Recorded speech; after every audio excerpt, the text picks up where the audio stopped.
The owner of an upscale restaurant humiliated a black man, unaware that this man controlled every food delivery that kept his business afloat. Blinded by racial prejudices and his own arrogance, Peter Marshall found himself at the center of a public scandal that threatened his reputation, his customers, and his career. But the real drama unfolded when the video of the insult went viral on social media, exposing deep societal cracks where power and privilege collapse in the face of justice. What happened next will shock even the most seasoned. But let's start from the beginning. The restaurant La Finesse had always stood out among the city's establishments for its refined atmosphere and high level of service. Intricate chandeliers, soft candlelight, and meticulously crafted interior details created an illusion of exclusivity. Every corner of this place spoke of prestige, from the expensive porcelain on the tables to the local artist painting on the wall. The restaurant's owner, Peter Marshall, was a true perfectionist, and he took pride in the fact that his restaurant attracted the wealthiest clients. However, on that particular day, Peter was not in the best mood. Several reservations had been cancelled in the morning. Long-time clients cancelled due to personal reasons, which severely hit his confidence. Business was not just a means of income for Peter. It was his world, his status, and any disturbance to this delicate harmony irritated him.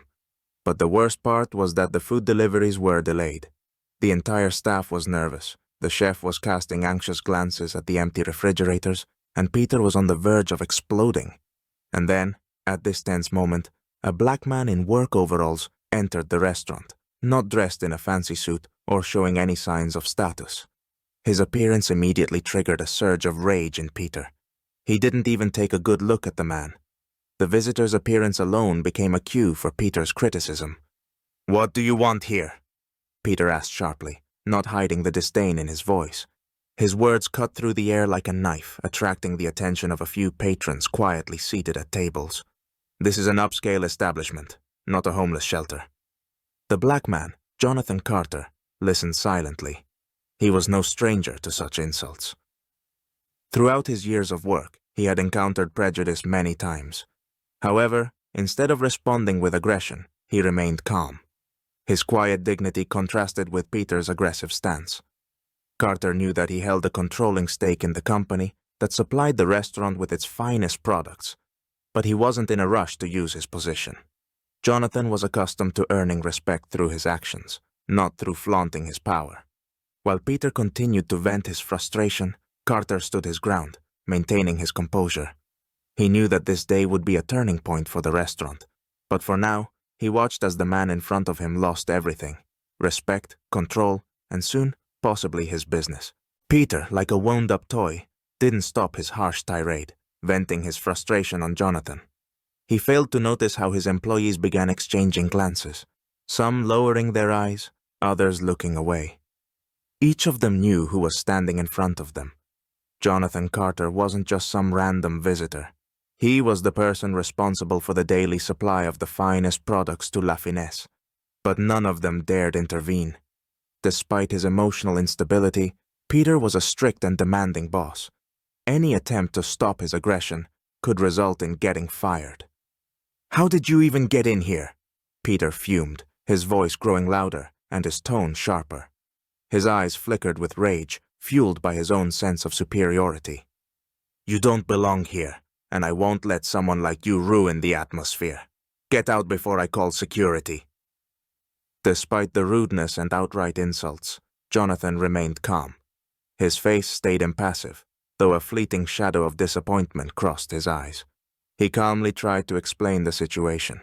"I'm here on business," he said, maintaining a polite tone, but Peter cut him off again, raising his voice. "What business? You have no business here. Get out!"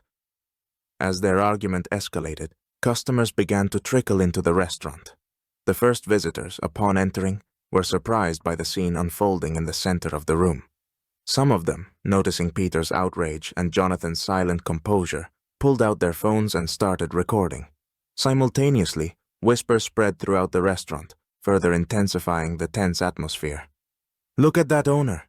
He's clearly crossing the line," one guest whispered, leaning toward the neighboring table. "That's Jonathan Carter." Some of the regulars recognized him. He's the one who supplies their best products. Seconds turned into minutes, and the situation spiraled out of control. Instead of enjoying the ambiance and cuisine, customers began witnessing open injustice.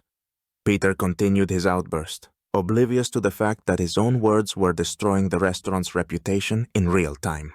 The situation was unexpectedly saved by the intervention of someone unexpected. As Peter continued his tirade, the restaurant's chef, Mario, a man who had upheld the high culinary standards of La Finesse for years, could no longer stay silent. He knew that remaining quiet in this situation could damage not only the restaurant's reputation, but his own professional standing. Mario took a deep breath and, despite the internal tension, decided to intervene. "Mr. Marshall," his voice was strained, but there was a firm resolve in it. "I think you should listen to this man." Peter sharply turned, surprised that someone dared to interrupt him. His eyes flashed with irritation, but before he could say anything, Mario continued. "This is Jonathan Carter, our main supplier. All the products in your kitchen. It's his work. Without him, we couldn't maintain the level you're so proud of." Mario's words hung in the air, freezing Peter in his tracks. His face, which had just exuded absolute confidence and arrogance, suddenly turned pale. He realized the gravity of the situation. Several seconds felt like an eternity, and then his face flushed with shame. The shock of having insulted someone his business relied on awakened a sense of panic in him. At that moment, a few guests approached Peter. One of them, clearly disturbed by what was happening, asked, "Is it true? You insulted your supplier? How is that even possible?" Other guests began voicing their outrage, openly discussing the owner's rude behavior. The tension escalated with each passing second, and the whispered discontent grew louder. The video that one of the customers had started recording at the beginning of the conflict was already spreading on social media. With each moment, more and more people were witnessing this humiliating scene for Peter. He suddenly realized that within minutes, his actions would become public knowledge, and the situation could turn into a full-blown crisis. He understood that he had just destroyed his reputation. The reputation built over years on the promise of top-tier service and exclusivity. Peter abruptly realized the full depth of the disaster his actions had caused. His anger and certainty were replaced by panic when he understood that he had insulted a man without whom his restaurant couldn't operate at its previous level. His reputation, years of hard work, and dreams of future success were now in jeopardy. The crowd of guests whispered louder, and the videos of the incident continued to spread online. In a desperate attempt to salvage the situation, Peter quickly approached Jonathan, his voice filled with notes of frantic remorse, though his apology seemed more like an effort to cover up the incident than a genuine plea for forgiveness. "I'm sorry, Mr. Carter," Peter began, trying to maintain a polite tone, though his voice wavered slightly with anxiety. "I didn't know it was you. It was just a misunderstanding. Please understand. It's been a stressful day, and I snapped." But Jonathan, who had remained silent throughout, observing the scene unfold, looked at Peter with an expression of calm, yet impenetrable dignity. He listened to the apology without interrupting, but it was clear from his face that any trust that might have existed was irrevocably lost. Those words were not enough to fix the situation, and Jonathan knew this incident would be a true test for La Finesse. "All I asked for," Jonathan said calmly once Peter finally fell silent, "was a little respect. This isn't about me personally, but about how you treat people." Meanwhile, the situation was escalating.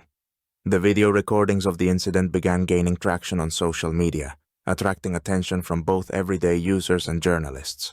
The media quickly picked up on the story of the racial scandal at the upscale restaurant. Headlines were filled with outrage.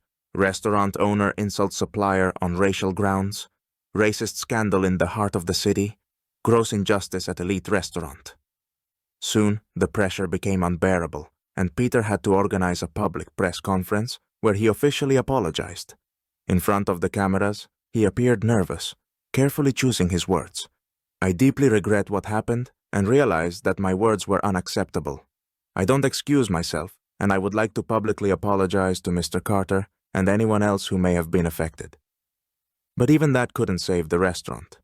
The loss of reputation and key suppliers proved devastating for the business. Suppliers like Jonathan refused to continue working with Peter, not wanting to be associated with his name. Soon, the restaurant, once a symbol of luxury and success, began losing its clientele, and the doors of La Finesse closed for good. Jonathan, on the other hand, continued on his path. His business thrived, and he found new partners, restaurants that appreciated his contributions and treated him with respect.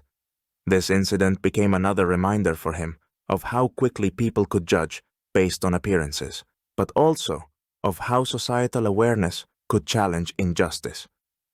The story of Jonathan Carter's insult at the hands of Peter Marshall became a lesson for society, a reminder of the need to confront systemic biases and racial stereotypes that can destroy not just one person's reputation, but an entire business empire.